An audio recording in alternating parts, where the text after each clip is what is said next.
In a split 6-1 ruling, Nigeria's Supreme Court has struck out an application seeking to set aside the ruling of the court on the Imo State election. Arise News correspondent Chima Nwakwo reports that in a dissenting judgment, Justice Sentus Nweze set aside the January 14th judgment of the Supreme Court as a nullity.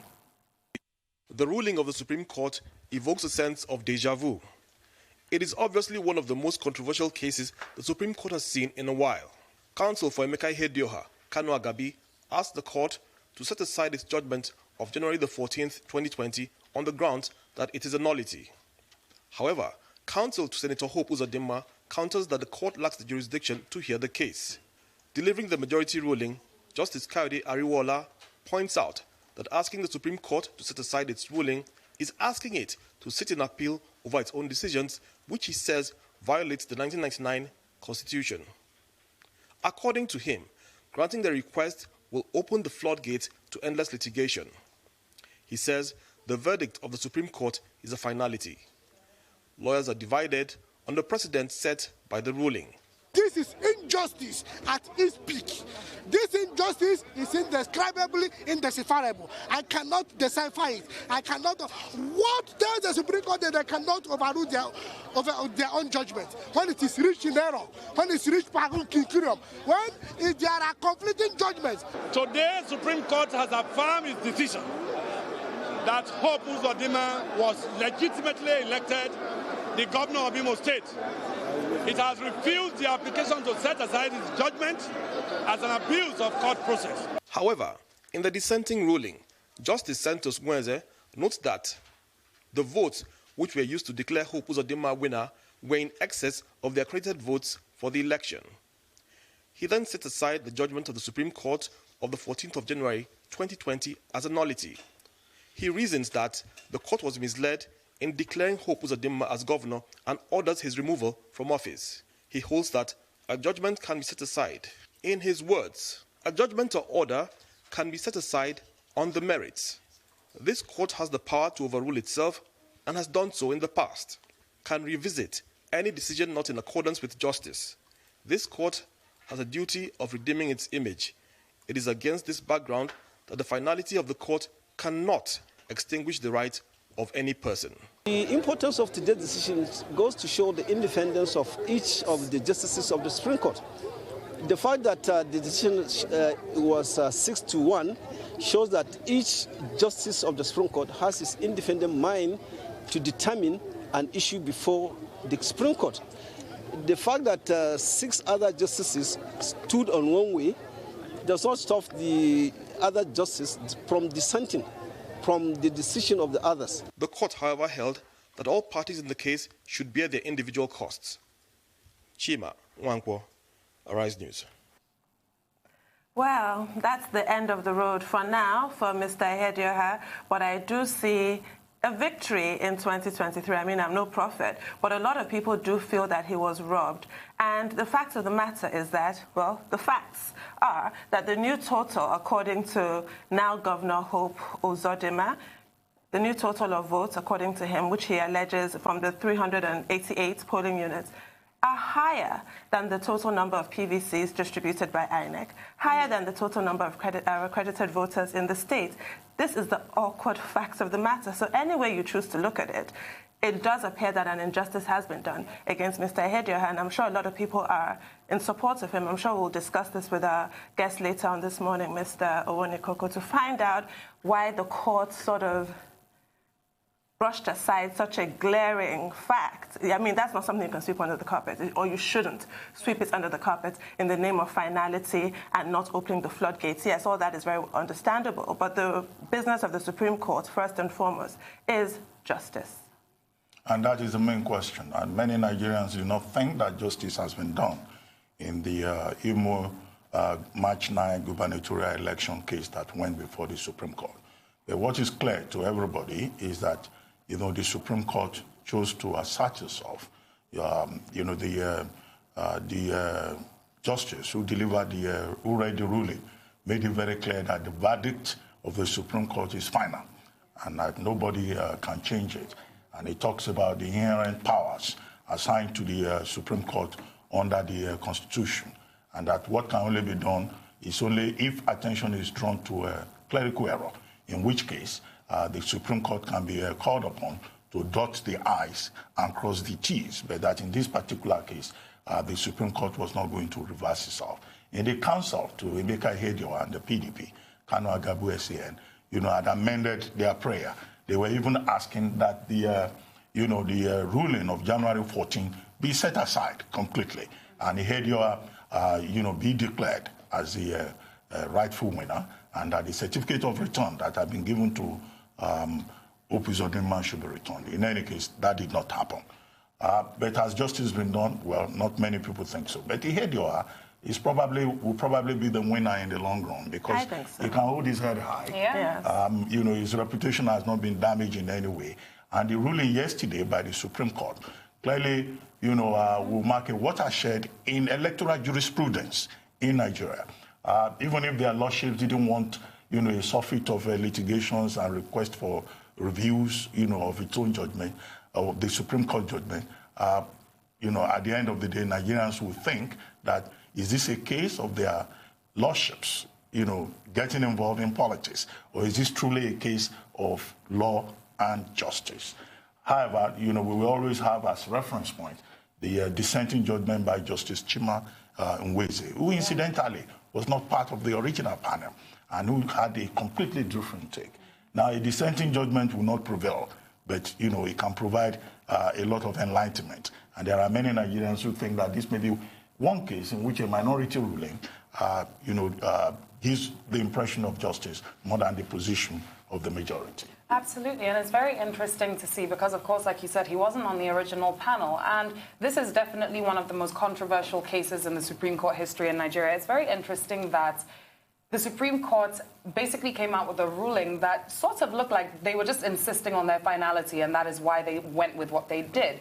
And is that enough? I don't think so. Does that represent justice? I don't think so, especially because Justice Nweze was very quick to remind us as well that the Supreme Court has reversed itself in the past. So let's see what happens. I'm looking forward to discussing this with our guests later on the show. Well, nothing will happen again. The only appeal now is to vote. Nothing can happen. That case is nothing can happen. Until 2023. Exactly. That looks quite bright for Ihedioha now. Emeka Ihedioha wants to run. I hope he does. He has unfinished business in Imo State House. Yeah. But in any case, now that all this is over, we hope that Hope Uzodinma would promise and ensure, as his colleague in Bayelsa State did immediately after the Supreme Court ruling, that he will run an all-inclusive government. He did. Not a divisive government, that he will carry everybody along. He will not only say it, let him also make every effort to ensure, that he carries everyone along, because now it's time to govern in Imo State. Exactly. Dr. Abati. He said all the right words, but it remains to see if the actions match. Yeah. Now, the Nigerian Bar Association, NBA, yesterday called on the National Judicial Council, NJC, to reject the appointment and swearing in of Justice Maurice Eneji as the acting Chief Judge of Cross River State by State Governor Professor Ben Ayade. It described the appointment and swearing in of Justice Eneji as an absurdity and naked injustice, which must not be allowed to stand. Following the retirement of former CJ, Justice Michael Edem, the state government had recommended Justice Ikpeme and Justice Eneji to the NJC for appointment as the Chief Judge of the state. In December 2019, the council recommended Justice Ikpeme for appointment as the Chief Judge, being the most senior judge and not having any negative report whatsoever. However, following political undercurrents and intrigues, the State House of Assembly rejected her confirmation as substantive Chief Judge of the state on the excuse that she's not from the state by birth, although she's married to a Cross River man. However, NBA has called on the Cross River State government to urgently retrace its steps and confirm Justice Ikpeme as the substantive Chief Judge of the state. This just raises so many issues: separation of powers, the executive getting involved in the judiciary, the position of women in Nigeria, because we derive our state of origin by birth or by marriage, and this is seeming to say, no, you're restricted to your state of birth, which in her case is Akwa Ibom. And how is being from Akwa Ibom a security risk to Cross River State? It also plays into the fact that we're supposed to be one Nigeria, really, and also this interference, this constant interference. So it remains to be seen what the NJC will do about this issue. We'll take a short break now. We'll be back with more news headlines. Please stay with us.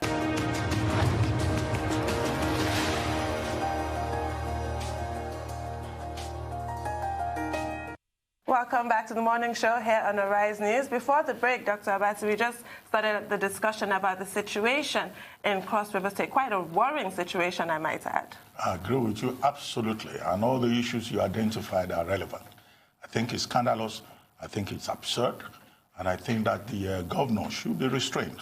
I don't know how that can be done, from interfering in the affairs of the judiciary, because you raised the point about how this is a violation of the separation of powers. It is also a violation of the national gender policy. It is also a violation of Section 42 of the Nigerian Constitution, which forbids discrimination on the grounds of ethnicity or religion or circumstances of birth. Now, Governor Ayade is the one who is being fingered in this regard, and I think you alluded to that. You know, he should focus more on his budget, you know, the state budget that he needs to deliver, what you call Olympic meristemasis. He should leave the judiciary alone, because the story has told is that the governor does not want the most senior member of the judiciary to be the chief judge of the state.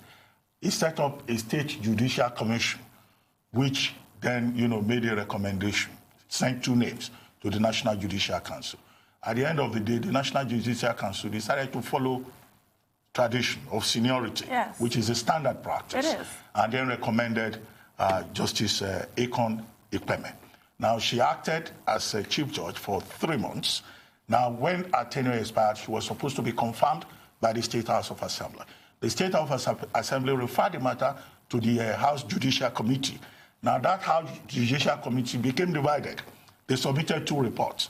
At the end of the day, 2 days ago, a voice vote was taken, not, you know, rejecting Justice Ikpeme and appointing the next most senior judge, which is Justice Eneji, as the chief judge, acting chief judge of Cross River State. That should not be allowed to stand.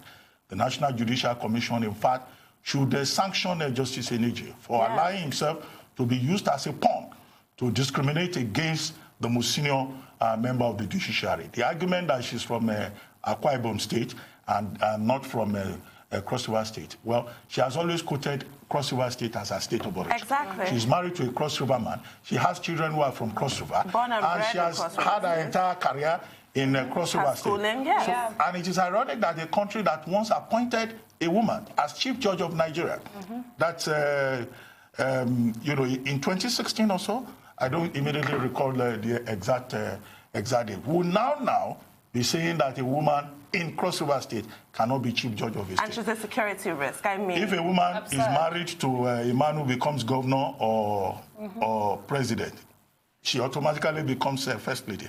But a career woman who has been successful in her career, against whom there is no report, who has an opportunity to get to the next level in her career, you turn around, you say, because it's not from Cross River State, she cannot be a chief judge. That is unacceptable. And the National Judicial Council should step in and correct the error. Dr. Abati, you're completely right, but can I just say, what would give somebody the impunity to present himself to be sworn in is the fact that the NJC failed to impose any sanctions on our Chief Justice of Nigeria, Justice Tanko Muhammad. He was never punished in any way.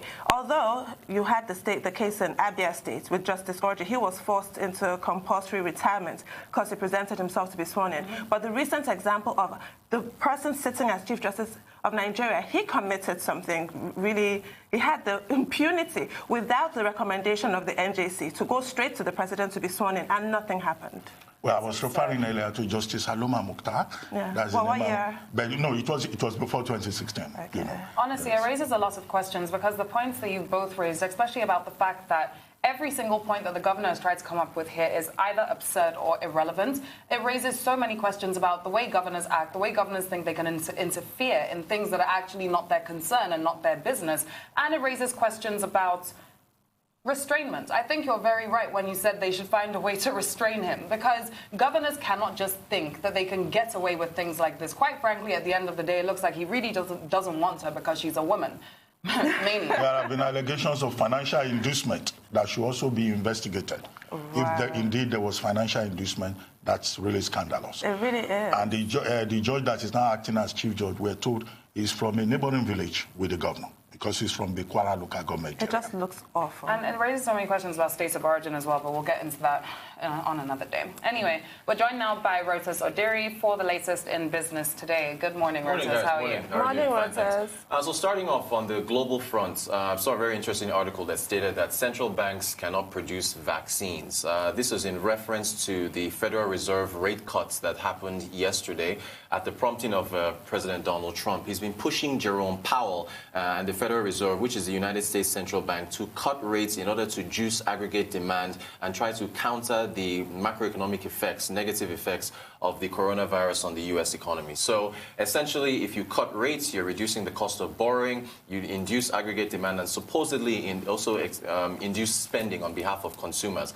However, the markets didn't react the way they were expecting. The markets were up for about 15 minutes and then fell. You know, S&P 500, I think, was down about 2.4%.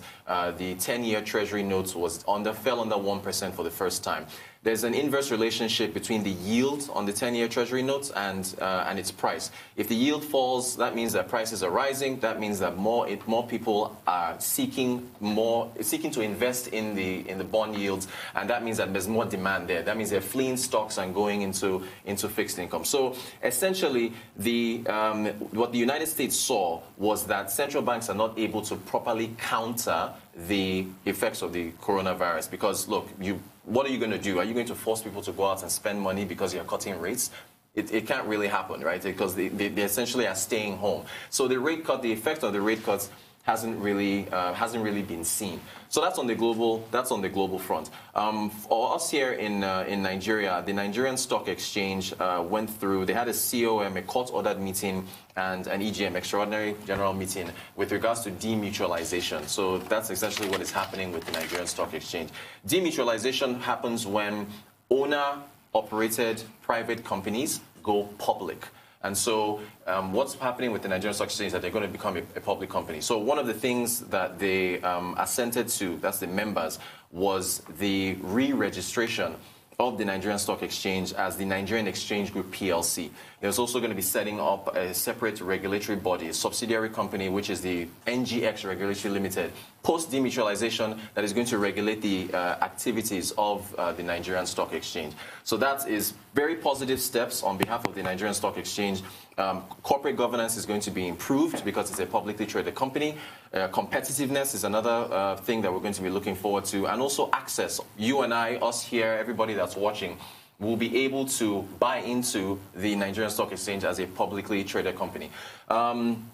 Stocks actually reacted pretty well yesterday. I think they were up by, the all-share index was up by about 1.7%. On Friday and Monday, it was down by 2.5% and I think 1.2% respectively because of coronavirus fears and a number of other issues. But the stock market reacted pretty well. The banking index, I think it saw its biggest jump since our recession in 2016. So all's pretty well so far with the moves that the Nigerian Stock Exchange is making to becoming a publicly traded company. Thirdly, South Africa. They went into a technical recession as of yesterday. Their fourth quarter GDP figures contracted by, I believe, 1.4%. Third quarter GDP figures contracted by about 0.8%, which now means that Nigeria, regardless of whatever exchange rates you use, Nigeria is officially the biggest economy in Africa. If you use the official exchange rate of 306 naira to the dollar, our economy is still valued at $472 billion. If you use the parallel market rate of 360, economy is still valued at about 405. South Africa's, because of the contraction that they've seen, their economy now is valued at about 352. Now, you can say this is a vanity metric because in per capita terms, the average South African still has a per capita GDP of about $13,000. We're at about $5,000. So, but still, we are the biggest. South Africa is facing a number of issues. Eskom with their power issues, the blackouts that they've been having, South African Airlines with the bailouts that they've been looking at, unemployment issues. There's a range of matters that have been going on with the country. So I don't know if it's really something for us to celebrate. You know, we're the biggest, but, you know, it is what it is. But those are the main, I guess, on the global front with central banks facing the corona issue, local fronts are stock exchange going into it being a publicly traded company, and then with the issues with South Africa elevating us as number one, regardless of the exchange rate you use. Those are what the business community is. Doesn't sound too bad. Yeah, it's not, I think one of not too bad. the biggest stories would seem to be that of the Nigerian Stock Exchange, that will now become the Nigerian Exchange Group. Yes. Now, the demutualization idea has been on the table for about 19 years for a stock exchange that is 60 years old. So, understandably, it's generating a lot of excitement among players in the market and former presidents and current president of the Nigerian Stock Exchange. Oscar and Yema. What we're told, and we hope that after the consequential steps have been taken about re-registration, about getting the necessary approvals, that the stock exchange will achieve the objective, of creating wealth. That for me is the attractive part of it. And then, of course, global competitiveness. There's been a lot of talk about making the stock exchange more competitive. And also, perhaps, addressing the liquidity problem. That is the major challenge for stock exchanges across Africa. Right. Trading started in March with a loss of about 208 billion naira. Now, you may attribute that to a lot of factors, including coronavirus, and the effect on the market. But we hope that, as the stock exchange goes into its next phase of development and the CEO becomes managing director, the president becomes chairman of a 12-man board, that indeed your reference to corporate governance will be one of the things that they will worry about. Now, as for the central banks across the world, it's not just the U.S. Fed, that has issues. And the whole argument has been whether or not rate cuts can make any difference. But the other challenge, of course, will be access to capital. Coronavirus poses perhaps the biggest threat to global economy since the last global financial crisis that we had. And so you see Bank of England, Swiss Bank, Bank of Japan, all over the world, even the Central Bank of Nigeria, will probably need to come up with policies and ideas that will protect us. And then, of course, the World Bank and the IMF has offered to support, economies across the world, and particularly these Apex banks, through technical assistance and through the deployment of whatever instruments that the World Bank can deploy. But I don't know whether that may not quite work out for ideological reasons. Right. In some countries, when you hear World Bank, IMF, sentiments are driven up. But the world really faces a crisis. Very interesting times. Very interesting. Thank you. Thank you so much. Thank you very much, Reuters. And that's all on this segment of the morning show. When we're back, we'll be joined by Aaron Akerejola for the latest in sports today. Stay with us.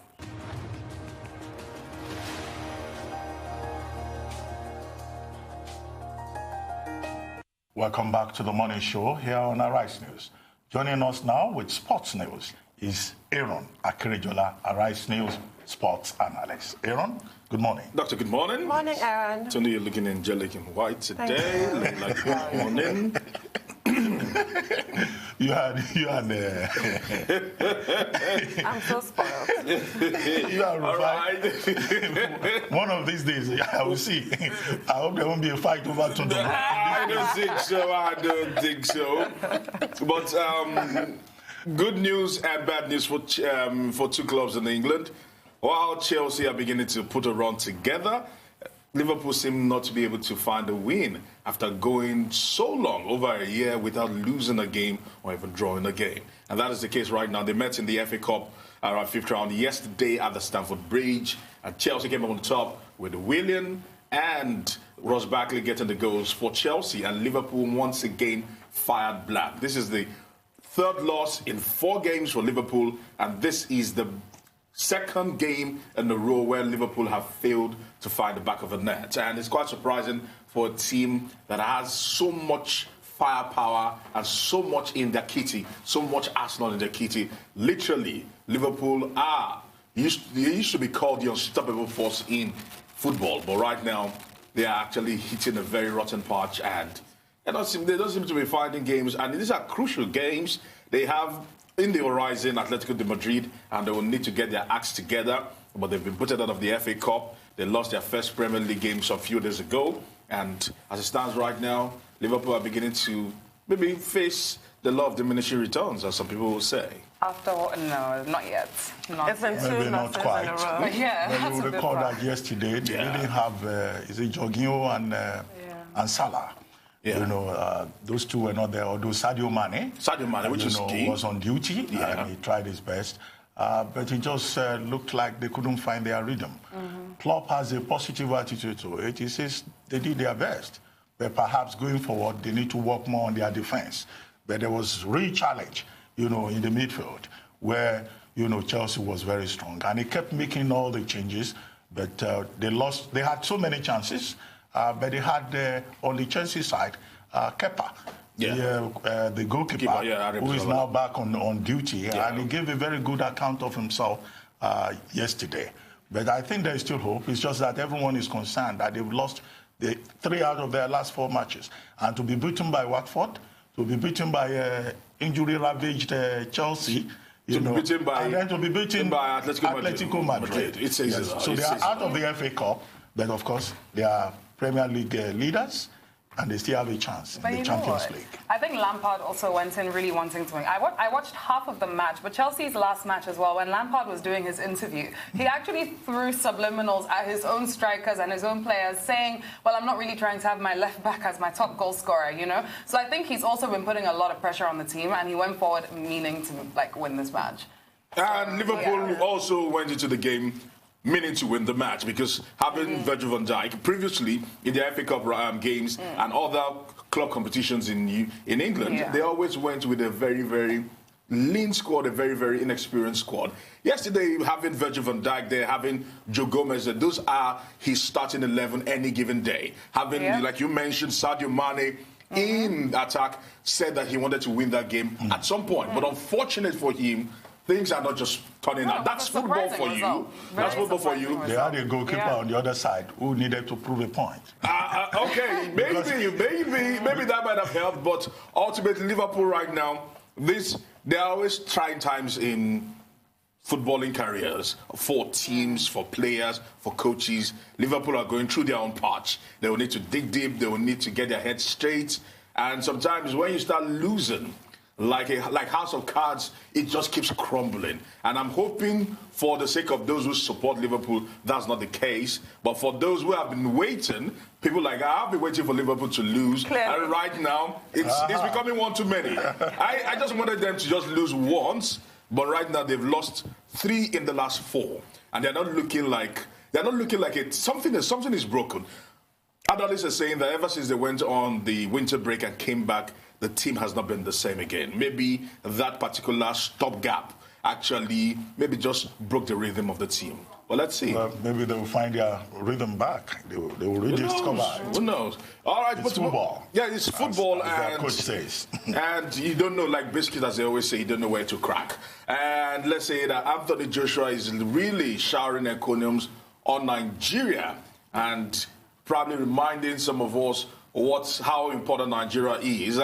He says that he credits his discipline in life to his mother, who insisted while he was still a child that they moved to Nigeria against his own wish, but ultimately looking back, as he wrote in the paper, that it actually made the difference in his life. That when he joined the school, the bells, the discipline he got from his mother and from the school ended up shaping his life moving forward. Although he claimed that when he went back to the UK, he lost his way, no thanks to maybe a bad influence from the song of 50 Cent, where on his album Get Rich or Die Trying, he said that was his motto back in the day, and it almost got him in trouble before he got his head screwed back on, and things got going. But he's actually crediting Nigeria and the system in Nigeria and the way children are brought up in Nigeria as the fulcrum for the discipline he's actually exuding at this moment. I'm delighted to hear that. And my WhatsApp status is a Bible quote: train a child in the way he should go. When he's older, he will not depart from it. So even if you try and wander off the path, you will find your way back to the way you were trained in your formative years.